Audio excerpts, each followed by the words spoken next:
আমরা সবসময় গণতান্ত্রিক একটি দল, নির্বাচনমুখী দল, জনগণকে নিয়েই আমরা রাজনীতি করি। বর্তমান দেশের যে পরিস্থিতি, মানে হযবরল একটি পরিস্থিতি।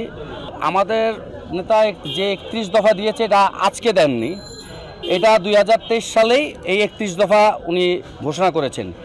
এই 31 দফায় দেশের যে গত 16 বছর 17 বছরের যে অরাজকতা, সরকারের ফ্যাসিস্ট যে মনোভাব, এই মনোভাব এবং ছাত্র, যুবক, শ্রমিক সকলের অধিকারকে সমুন্নত করার জন্য এবং সম অধিকারভাবে প্রত্যেকের জায়গা থেকে দেশের জন্য কাজ করার একটা সুন্দর প্ল্যাটফর্ম তৈরি করার উদ্দেশ্যে এই 31 দফা বাস্তবায়ন করা আছে।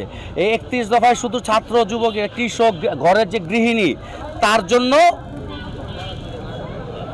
কিছু দিক নির্দেশনা দেওয়া আছে এবং এই 31 দফার উপর ভিত্তি করে যদি দেশ পরিচালিত হয় আর জনাব তারেক রহমানের স্বপ্ন যদি বাস্তবায়িত হয়, নির্বাচনে যদি ইনশাআল্লাহ জনগণের ভোটে বিএনপি সরকার ক্ষমতায় আসে, ইনশাআল্লাহ 31 দফা আমরা বাস্তবায়ন করব এবং এই দেশকে এবং জাতিকে উন্নত রাষ্ট্রের সমমর্যাদায় নিয়ে যাব ইনশাআল্লাহ।